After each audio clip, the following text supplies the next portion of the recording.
Boa tarde a todos. Eu sou a Renata Felipe, sou sócia fundadora da Soul HR Consulting.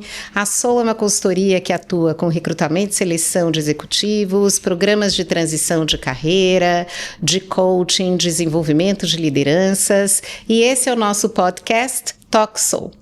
Hoje eu estou aqui com o Otto von Soten, um convidado muito especial, nosso amigo, um executivo que eu tenho assim uma profunda admiração pela trajetória, pela liderança. Otto, muito obrigada por ter aceito o nosso convite. É um prazer, Renata, estar aqui com você hoje. Espero que a tua audiência curta e a gente consiga agregar algum valor. Tenho certeza que sim. Bom, eu vou apresentar um pouquinho da sua trajetória profissional. O Otto tem, como eu falei anteriormente, uma trajetória brilhante. Ele trabalhou na PepsiCo Alimentos durante mais de 20 anos, onde pôde ser presidente não só para o Brasil, mas para a região andina. Depois foi CEO da Diageo, num momento, inclusive, muito importante, que foi a aquisição da Ipioca, né? Foi co-líder dessa aquisição. Depois foi presidente global do Grupo Tigre, que é uma das principais multinacionais brasileiras, com presença em mais de 30 países. Então foram, acho que, 11 anos como CEO global dessa companhia. Isso mesmo. E tem também uma trajetória já bastante consolidada em conselhos, então vários conselhos, o Conselho de Administração do Grupo Moura, Conselho Consultivo da Diálogo Engenharia, também da Cicopal, da Unicef, então setores completamente diferentes. Já foi membro do Conselho Consultivo da Melita, da Balduco. Então, nossa, Otto, que trajetória bacana, que trajetória bonita. Parabéns por isso. Obrigado. Um prazer estar aqui com você, Renata, hoje. Eu queria, então, começar a nossa conversa perguntando quem que é o Otto, né? Fora tantas credenciais corporativas. Começar pelo começo, então, né? Educação multicultural. Meu pai foi oficial alemão na Segunda Guerra, depois diplomata alemão. Nossa! Foi preso pelos ingleses durante alguns anos, né? Voltou lá para a Alemanha destruída, estudou direito e o soldado que virou diplomata, né? E ele era alemão? Era alemão. E conheceu a minha mãe no pós-guerra, já como diplomata, quando o Rio ainda era a capital. Então, um dos primeiros postos dele fora lá da Alemanha foi aqui no Brasil, quando ele conheceu minha mãe, carioca da Gema, minha mãe também advogada. Enfim, e aí eles se casaram. Minha mãe sempre trabalhou com o avô dela, que foi um jurista importante, o Filadélfio de Azevedo, tem nome de rua até. Nome de rua, verdade. Em São Paulo, foi ministro da Corte Internacional de Haia. Enfim, e aí acompanhei os meus pais durante muito tempo em diversos países. Meu pai foi embaixador alemão em vários lugares, sempre em escola alemã. Então, uma educação muito multicultural, talvez de tolerância a culturas diferentes, né? E a países, enfim, aprendendo idiomas diferentes. A gente sempre foi uma família de classe média alta, mas sem luxo algum. Meu pai morre muito cedo e aí eu resolvi estudar economia, fiquei no Brasil, estudei economia na Federal do Rio.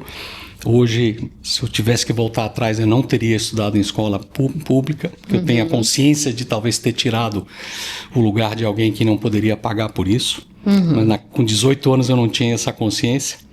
E depois, enfim, né, a partir daí eu sempre gostei muito de entender o consumidor, né, o cliente, a parte comercial, as relações de vendas. E depois da faculdade fui trabalhar na C&A, fui ser trainee da C&A, trabalhei lá, você? Pois eu também fui. Então somos alumni da C&A os dois, né? Trabalhei 4 anos na C&A como trainee entre loja e compras. Pois é um ótimo começo de carreira, né, Otto? Eu também fiquei lá 5 anos, até hoje. Uma excelente escola de varejo, né? Enfim, Paulo Corrêa, que eu sei hoje, faz um trabalho espetacular, continua sendo uma excelente escola. E aí o financeiro da CIA à época, o Luiz Fernando Fleury, me motivou, me incentivou muito a estudar mais, né? E ele me ajudou muito com isso, eu acabei aplicando para vários MBAs fora. Passei em Kellogg, que é Northwestern, que é muito focado em consumidor, em cliente. Casei com a Ana, minha mulher até hoje, 37 anos depois, e fomos para lá, né? Enfim, aí acabei entrando na PepsiCo lá mesmo, trabalhei 6 anos lá, quis ficar nos Estados Unidos, por ser o maior mercado, o mais complexo, né? Voltei para o Brasil, muita gente que está ouvindo isso talvez não vá saber o que é, Plano Real, em 1995, o real, a moeda do Brasil se estabilizou, voltei e continuei a carreira lá na PepsiCo por alguns anos, né? Enfim, então, assim, essa é bem rapidamente um resumo da ópera. Tem 2 filhos, né? 2 filhos grandes, criados, tem um menino que... Os 2 estudaram fora, estão fora nesse momento. O meu filho trabalhou muito tempo com energia solar, fez MBA em Berkeley, se formou agora. Que bacana. E vai trabalhar num VC que vai financiar iniciativas de mitigação de mudança climática. Olha, então, que bacana. Está se mudando para São Francisco. E a minha filha mora em Miami há muito tempo, ela é o lado artista aí da família, né? Então trabalha com moda, com artistas latinos, então não entende muito bem esse mundo executivo e não tem o menor interesse. E não tem o menor interesse. Exatamente. Tá ótimo, parabéns, Obrigado. Que bacana, Otto. E eu acho que você já até acabou contando um pouquinho dessa questão da multiculturalidade, mas eu ia perguntar para você o que você acha que foi importante para você ter tido tanto sucesso em empresas tão diferentes, né? Porque a gente vê uma multiplicidade de setores, de nacionalidades, composições acionárias. Olha, Renata, acho que a atitude de dono, independentemente de ser ou não, de ser privada, de ser pública, de ser multinacional ou não, eu acho que também uma vontade, um alto nível de energia e de resiliência, né? Gostar de pessoas, tratar as pessoas como você gostaria de ser tratado. Performance e propósito têm que andar junto. Se não andarem, ela não é sustentável no tempo. E a capacidade de construir times de alta performance, né? O que tem uma certa ciência por trás disso, né? Adicionalmente, eu diria que simplicidade, humildade, comunicação transparente, né? E realmente um alto nível, alto grau de inteligência emocional de mão esquerda, principalmente porque você está tratando, em muitos casos, com o acionista e com o dono, no caso de empresas familiares, né? Então, acho que são coisas que ajudaram, né? E aí eu tive um divisor de águas, Renata, que foi na Venezuela, quando eu tocava a Operação Andina, lá da PepsiCo, morando em Caracas. Eu até aquele momento, eu me considero um executivo comum e corrente, até aquele momento. Sim, com sucesso, com boas histórias, com ego inflado, o que é normal. O ego é uma consequência do sucesso. O problema do ego é você deixar ele interferir nas relações com os demais, né? E encontrei a pessoa que me mudou como executivo e como pessoa, que foi o meu chefe, o meu coach na época, um mexicano. Eu estava numa sala, numa reunião em que ele estava fazendo uma palestra para as nossas pessoas. Ele adorava falar sobre inovação, sobre como as pessoas têm que se sentir donas e contribuir. E eu estava no fundo da sala, devia ter umas 80, 100 pessoas, e aí um operário levanta a mão e fala para ele assim: é muito legal o que você está falando, mas por que o gestor daqui não aplica nada disso que você está dizendo? E eu estava no fundo da sala ouvindo isso, e aquilo foi um tapa na cara. E você era o gestor? Eu era o gestor. E eu achando que estava fazendo tudo bem, né? E aí eu perdi um pouco o chão, né? Eu lembro de estar voltando lá dessa fábrica até Caracas, dirigindo 1h30. E aquela 1h30 de conversa com o Salvador, que era o meu chefe, me mudou como pessoa e como executivo, né? A importância de você entender que inovação é trabalho de todos, como você trabalha a resistência passiva, como você acelera os processos, tira a burocracia da frente, como você empodera as pessoas, né, para que elas consigam fazer sem estarem presas por burocracia e entraves, a importância de você tratar os outros como você gostaria de ser tratado, né? De sim ser assertivo e barra alta, mas ao mesmo tempo se preocupar e gostar muito das pessoas, e elas têm que andar junto e elas têm que ter a oportunidade de crescer junto com a empresa. Parecem conceitos muito óbvios, né? Mas difíceis às vezes de você encontrar e aplicá-los de verdade. Pois é, difícil de aplicá-los de verdade. Você sabe que ao longo aí desses 20 e tantos anos de carreira, eu tive a oportunidade de entrevistar e de conversar com alguns executivos que se reportaram para você. E isso, Otto, eu já te disse outras vezes, né? Impressionante como as pessoas falam da sua liderança e como você deixou marcas positivas na vida dessas pessoas, né? E aí eu ia te perguntar, num mundo tão complexo como o que a gente está vivendo, como conseguir conduzir, e empresas grandes, né? Como conduzir essas equipes com esse perfil de liderança? Então, Renata, eu parto do princípio que performance e propósito, eles têm que andar juntos, eles são indissociáveis, né? A performance, na minha opinião, na minha experiência, ela só é sustentável no tempo se ela vier acompanhada de um cuidado grande com as pessoas e não confundir cuidado com barra baixa, com paternalismo, muito pelo contrário, é barra muito alta, né? Mas tratar as pessoas da maneira correta é fundamental para isso, né? Criar um ambiente de desafio, porém um ambiente onde as pessoas possam ser elas mesmas, para mim é a chave para que você consiga ter um nível de atração muito alto de pessoas qualificadas e um engajamento muito alto, né?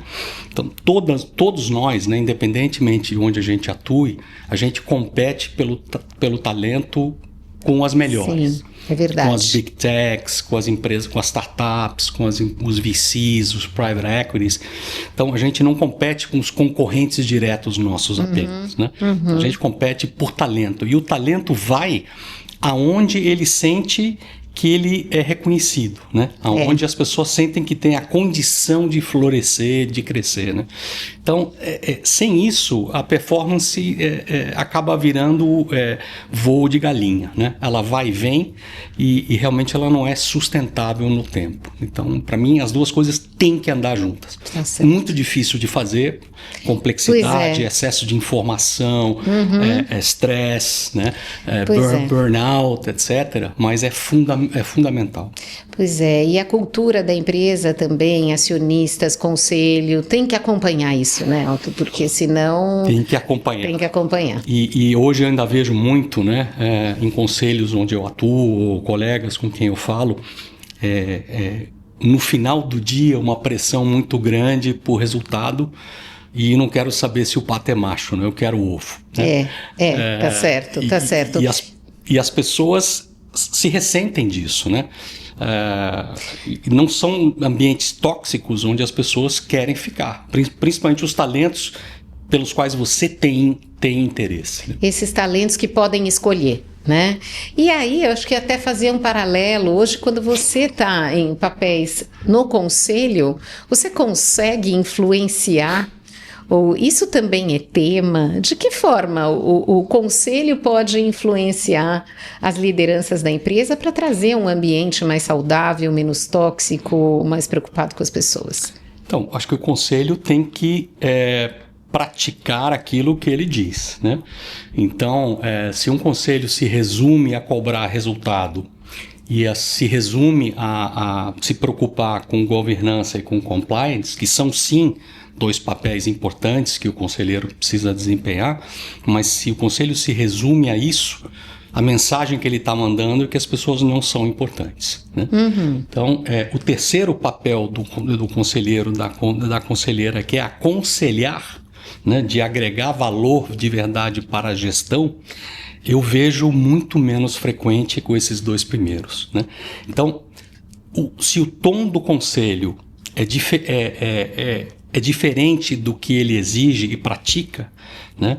Claramente você vai ter uma dissonância e não vai funcionar, né? As pessoas vão entender que esses aspectos, né, de engajamento, eles não são tão importantes assim, né? Mas ao chegar num conselho em que está cobrando resultados puramente, você consegue, sendo um conselheiro independente, mostrar também, começar a trazer para a pauta assuntos mais voltados às pessoas e conscientizar, né, outros conselheiros de que um ambiente saudável pode fazer muita diferença para o negócio, ou isso se torna um pouco mais romântico, essa visão, e não tão possível? Depende muito, Renata, do contexto, né? Então, quando você está num ambiente, digamos, uma empresa investida por private equities, é muito mais difícil você fazer isso, né? Agora, quando você tem uma empresa onde o acionista fundador, a família, a empresa é familiar, eu estou em 4 conselhos de empresas familiares hoje, onde de fato eu percebo em todos eles uma preocupação genuína com as pessoas. Às vezes não sabem muito bem por onde começar, né? Ou são esforços isolados ou desencontrados, né? Mas sim, eu encontro, às vezes, alguns colegas de conselho menos interessados nessa agenda. E aí eu acho que tem uma questão de exercício de repetição, né? De trazer essa pauta constantemente e bater sempre nessa mesma tecla. Tá certo. Abrir um espaço para que as pessoas da gestão possam interagir com o conselho e se mostrarem, né? Terem visibilidade, e onde o conselho possa entender a importância dele na agenda de planejamento de sucessão, né?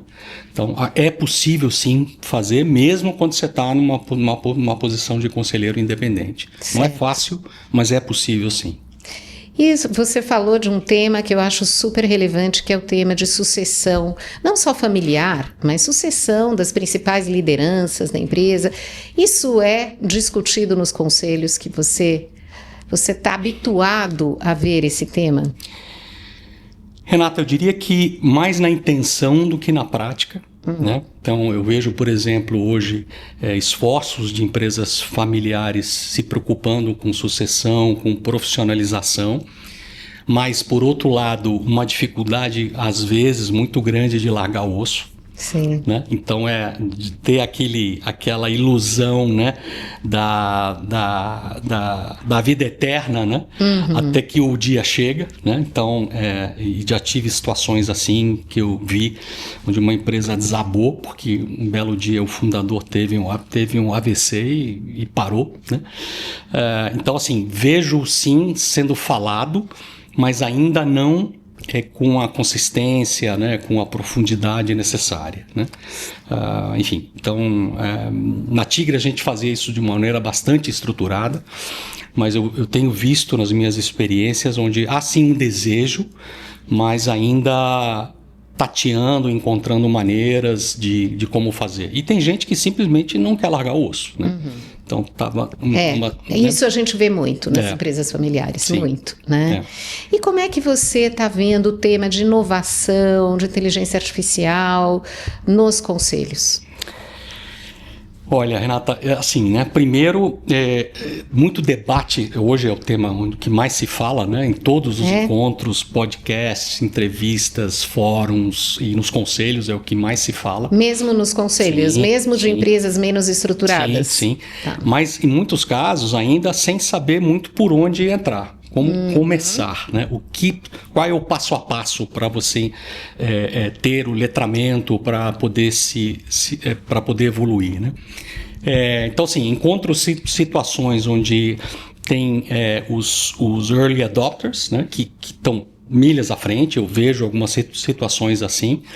Tem gente que adotou hoje e vai muito bem. Então, por exemplo, eu estou mentorando um CEO de uma empresa familiar do Sul, de móveis e cozinhas planejadas. Tá. Eu vou falar o nome aqui porque é uma empresa super interessante, a Madesa.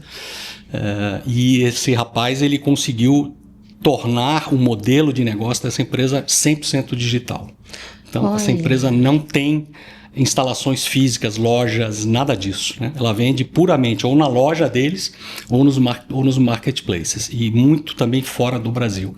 Então eu vejo muito gente que genuinamente tem um interesse por esses temas e está aplicando o digital e IA, e gente que ainda não sabe que é importante, mas não sabe nem por onde começar, né?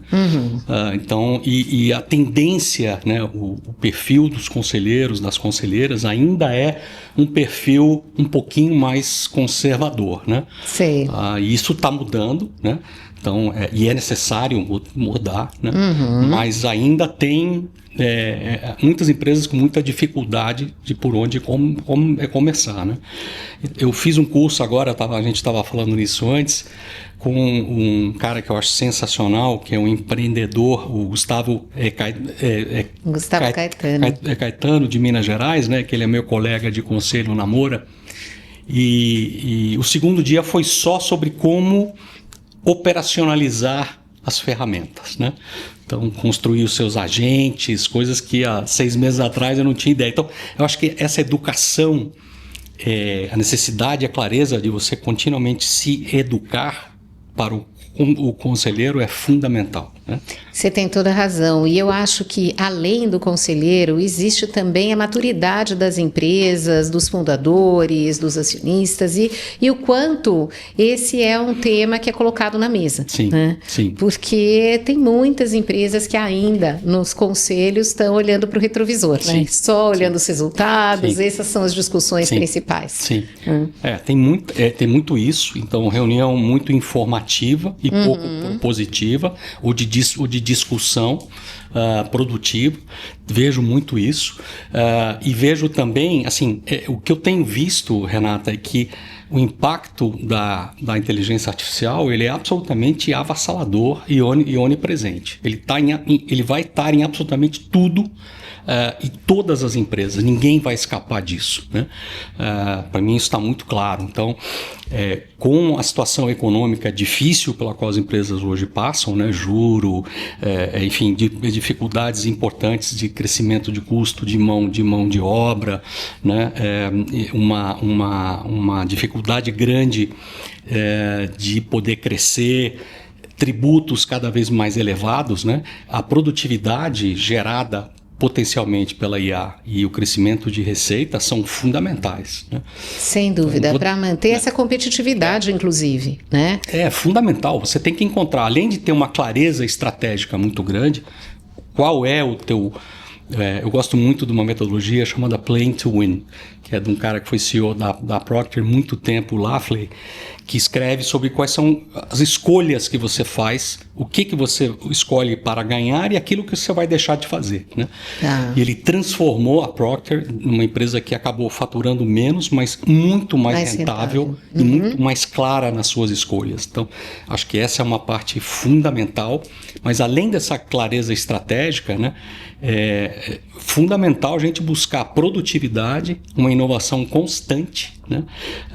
Porque com os desafios que as empresas hoje têm no Brasil é fundamental, né? Pois é, eu ia justamente te perguntar sobre isso, né? Com tanta informação, com tanta pressão de resultados, dados, como estabelecer as prioridades, inclusive estratégicas. Sim. Então, para nós, né, a gente usou essa metodologia na Tigre, lá no Lafley, ajudou muito a ter uma clareza o que a gente vai fazer e o que a gente vai deixar de fazer, né? E tem muitas distrações, tem muitos hobbies, tem muitas coisas que, eu vou fazer isso domingo depois da missa. Só que tem um custo muito grande para as empresas não ter essa clareza, né? E tem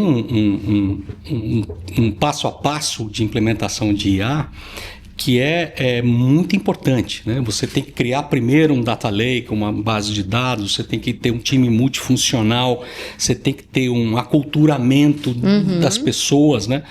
perder um pouco o medo de que vão perder o emprego em função da AI e o que elas precisam fazer para se educarem. Então, tem processos super importantes que são necessários nesse momento. Né? E você já vê empresas fazendo um trabalho interessante nesse sentido? Sim. Nesse seminário lá do Gustavo, eu vi muita gente super avançada nas atividades mais diferentes possíveis, escritórios de advocacia, incorporadores. Que bacana! Então tinham pessoas de diferentes setores. Donos de faculdades, enfim, que estão aplicando o AI hoje já de uma maneira muito concreta e tangível, né? De melhorar a qualidade dos seus leads, né? De melhorar a sua receita, sua recorrência, ser muito mais produtivo, né? Então, assim, é impressionante, né? E acho que isso está vindo numa velocidade muito grande. As pessoas discutem muito hoje ainda, mas eu vejo pouco resultado, né? De fato, ainda está muito em consolidação. Né? Claro. Mas isso deve vir, eu acho, com muita velocidade. E você tem visto membros de conselho também que puxam um pouco mais para esse lado? A gente falou do Gustavo Caetano, né? Acabei de contratar também o Gustavo para um dos conselhos. Fiz o processo seletivo, ele começou há pouco. Mas você vê já conselheiros independentes mais letrados conseguindo ajudar as empresas nesse sentido? Renata, assim, eu acho que ainda há pouco, menos do que eu acho que seria importante ou necessário, mas compartilhando aqui uma experiência. Eu fiz já 2 cursos sobre AI, um em Stanford, onde eu vi gente do mundo inteiro, executivas, mas muitos integrantes de conselhos também, tentando fazer esse letramento. Então, eu acho que é algo que está vindo com bastante intensidade. Fiz esse segundo curso lá com o Gustavo, que particularmente eu achei muito melhor do que o de Stanford.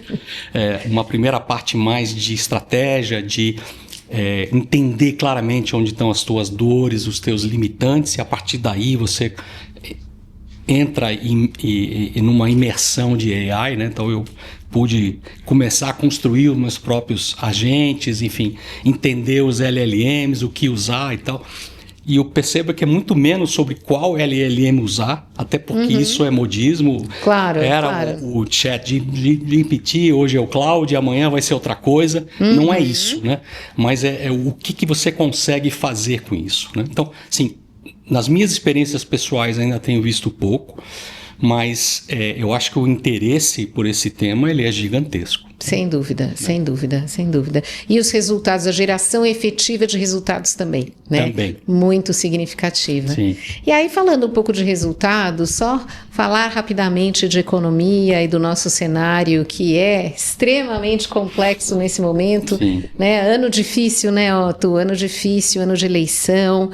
Como é que você avalia o nosso momento aqui, o nosso ambiente econômico para as empresas brasileiras? Olha, Renata, muito desafiador, né? A gente tem uma combinação de âncoras muito pesadas, né? Então temos uma taxa de juros estratosférica ainda, né? Uma taxa nominal e real muito elevada, né? Nós temos uma carga fiscal para as empresas cada vez maior, né? E nenhum sinal no horizonte de que isso vá mudar. Então a gente tem um Estado muito gastador e assistencialista, né? O que traz consequências muito pesadas e fardos muito pesados para as empresas, né? Mais gasto, mais custo, mais impostos. Você tem que ter uma atratividade, uma taxas de retorno dos seus projetos altíssimas para poder fazer esses investimentos produtivos, né? É difícil você competir com taxa de juros nominal real de 10%, nominal de 14%, 15%, né? Então, essa parte é muito difícil. Um cenário de mão de obra cada vez mais difícil. Basta ver a discussão aí dos 6x1, né? Enfim. E, por outro lado, eu vejo alguns sinais bem positivos. Então, por exemplo, um número de MEIs cada vez maior, então microempreendedores, né? Seja tendo seus próprios negócios, motoristas de aplicativo, de entrega, de serviços, principalmente em serviços você enxerga isso muito claramente. Então, hoje você tem um número de MEIs que é comparável ou até maior do que, por exemplo, pessoas com carteira assinada. Então, claramente, a sociedade está mudando. Sem dúvida. E para essas pessoas que dependem do seu trabalho, né, da sua iniciativa para ter o sustento, elas não estão preocupadas com 6 por 1, ou por 7 por 0, ou 5 por 2. Elas têm que conseguir o dinheiro que elas precisam. Claro, né? claro. Então, essa discussão é até meio ultrapassada, de certa maneira. Né? Enfim. Pois é, como várias discussões que a gente tem aqui. Exato. Né? Muitas. Mas isso é positivo. Você tem visto saída de grandes empresas multinacionais do país, ou não saída, mas não vamos investir ali, né? Vamos investir em outros... Assim, Renata, eu acho que certamente tem, e aí você vai achar os exemplos de empresas que saíram, não necessariamente só por essas questões, às vezes elas têm problemas de modelo de negócio delas, então não dá para dizer que seja só por isso, né? Mas eu vejo sim que tem setores que vão crescer mais, mesmo aqui no Brasil, e que independentemente do que ocorra aqui com a economia. Como, por exemplo? Inteligência artificial, automação, biotecnologia, saúde e longevidade, computação quântica, logística e comércio eletrônico, data centers, cibersegurança, automação industrial. Então, assim, tem muitos segmentos... muito espaço também, sim, né? E onde os investimentos podem gerar retorno, né?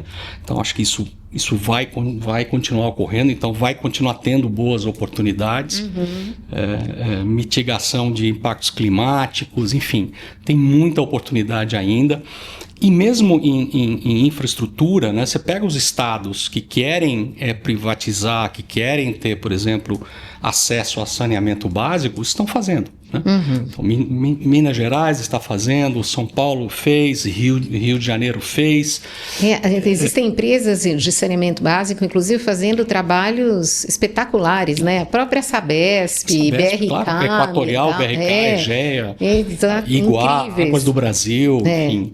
Trabalhos bonitos de ver que estão fazendo uma diferença muito significativa. Carioca, apesar de não ter mais sotaque, mas a EGEA que está no Rio, uma das promessas dela é limpar a Baía da Guanabara, né? Coisa que é impensável, há muito pouco tempo atrás, né? Então, e mesmo a Sabesp, depois da privatização, contratou excelentes executivos, né? Vem fazendo. Então, existe, eu acho que, eu ia até te perguntar, o que te dá esperança, né, no nosso país? Você já falou os principais pontos de preocupação. Eu acho que as pessoas, assim, os jovens, né, de maneira geral, eles estão muito menos presos aos modelos antigos, né, de CLT, assim, eles querem flexibilidade, eles querem, hoje eu preciso trabalhar mais, eu vou trabalhar 12, 14 horas e amanhã eu não vou trabalhar e está tudo bem. Gente que tem interesse em ter seu próprio negócio, né? Tem uma cultura que está mudando, né? E eu vejo que os políticos, de maneira geral, não entenderam isso. Né? Não entenderam. Acham que a sociedade é a mesma de 40, 50 anos atrás, e não é. É verdade. Então, acho que isso é muito positivo. Né? E eu já vou aproveitar e já vou linkar com o perfil de liderança atual, né? Porque você falou, realmente a sociedade vem mudando e mudando significativamente. O que você acha que vem mudando no perfil dos executivos, no perfil que as empresas buscam hoje para os seus líderes? Eu acho que, Renata, o maior derailer para um executivo, para uma executiva, é o ego. Interessante. Então, quando eu vejo um ególatra por aí, eu penso, ainda não entendeu, né? Sei. Acho que vai entender em algum momento, né? Mas ainda não entendeu. Né? Então, assim, o ego, eu aprendi com o Salvador Alva, né, que foi esse meu chefe mexicano, que depois virou reitor do TEC de Monterrey, que é a segunda maior universidade do México. A paixão dele era ensinar, né? Que bom, ele fez né? Isso, que oportunidade bacana. Saiu da vida corporativa. Oportunidade para você, inclusive, né? Que trabalhou com ele, que bacana. Com certeza. Então, assim, eu acho que em termos de características. Então, assim, zero ego, um líder que não, ou uma líder que não tenha necessariamente todas as respostas, mas que se mostre vulnerável, que tenha uma transparência na sua comunicação, uma congruência muito grande entre o que diz e faz, né? E os líderes estão sendo o tempo todo vigiados, observados, né? O líder ou a líder que acha que não é fato está muito enganado. E na primeira derrapada que você dá, e eu dei várias ao longo da minha carreira, as pessoas param na hora, né? E é quase que um cristal que se racha, né? Então, assim, eu tive a sorte, né, o privilégio de ter RHs que foram minhas consciências amigas, né, e que me ajudavam a minimizar os meus erros, né. Então, acho que essas características são muito importantes. Do outro lado, foco grande em resultado. Então, esse negócio de barra baixa, isso não existe. Não existe. Mas com cuidado com as pessoas. Então, certo. Reter não é a palavra boa hoje em dia, mas o que engaja as pessoas para ficarem, né? Eu brinco que são 3 Cs, é fácil de lembrar, né?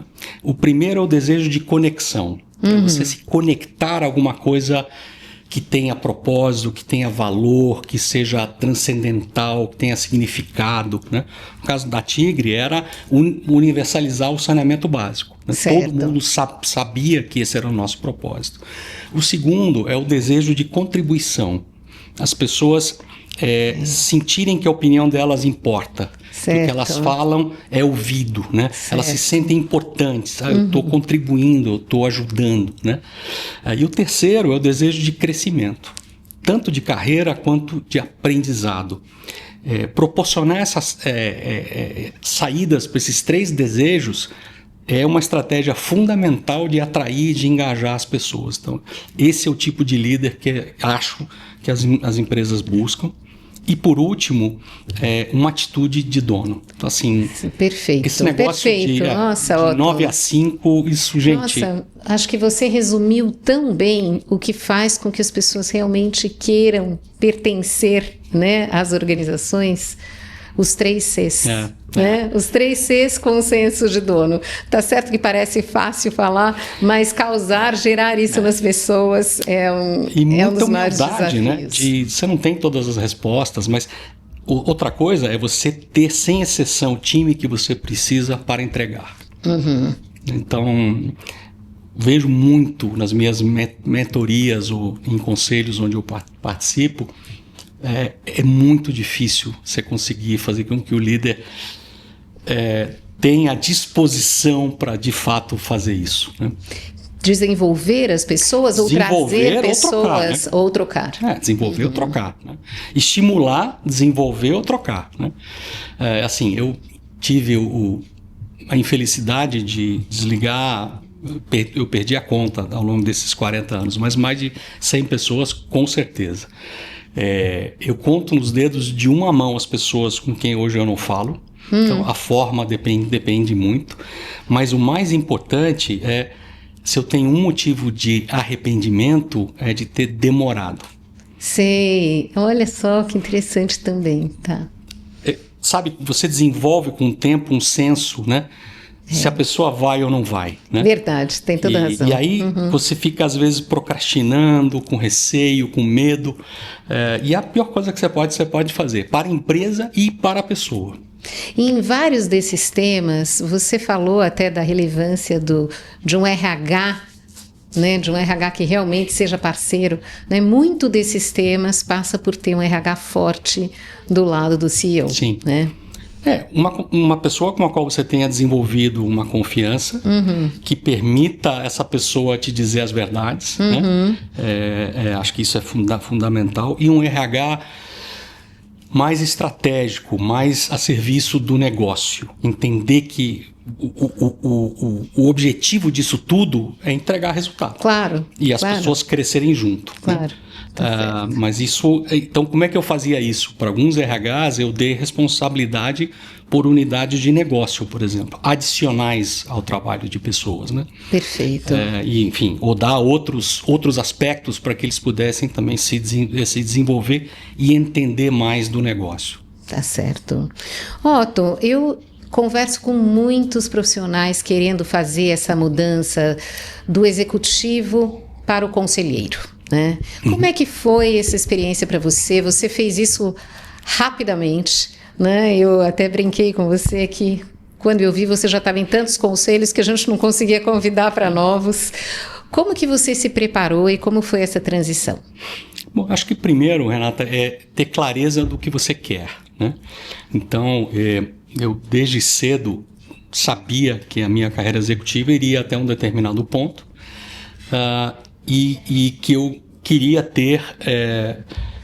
dar vazão ao meu desejo de ajudar mais pessoas de maneiras diferentes, né?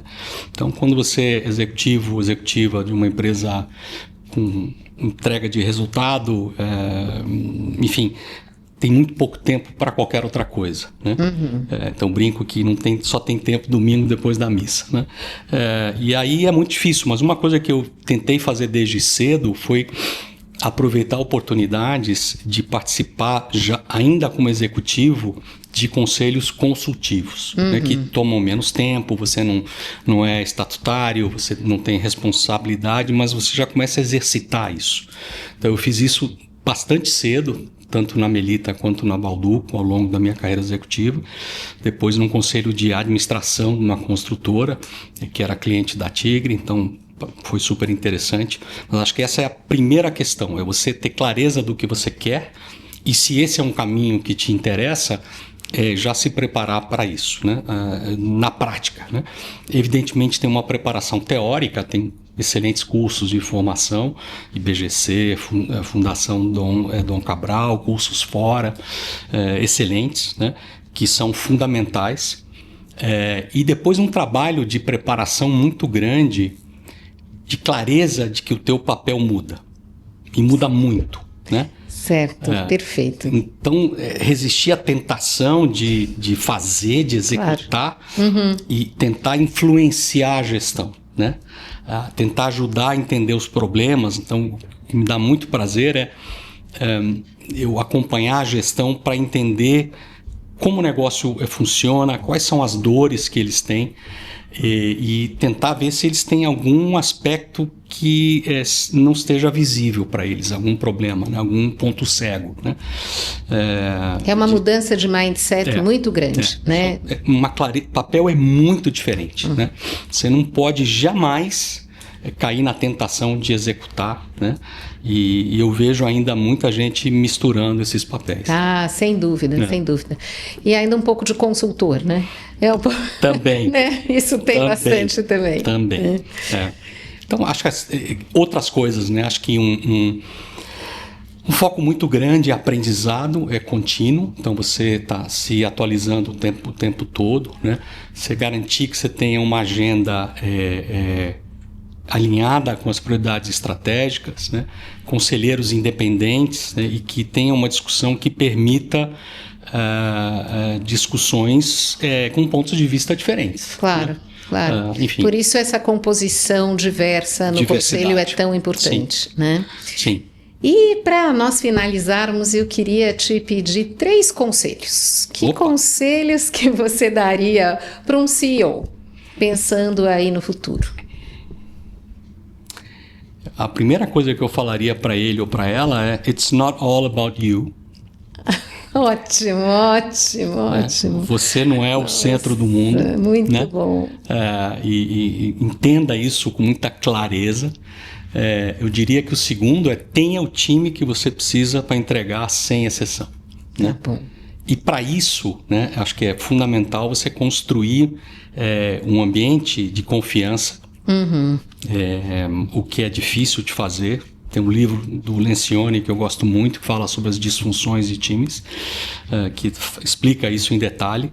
E essa confiança ela vai habilitar o conflito produtivo. Certo. Então, o conflito ele é essencial para o resultado. Só que ele tem que ser um conflito produtivo que nasce a partir da confiança mútua. Perfeito. E que conselho que você daria para um conselheiro independente? Bom, primeiro, prepare-se, né? E se você tiver sido executiva, prepare-se também e exercite um papel diferente, né?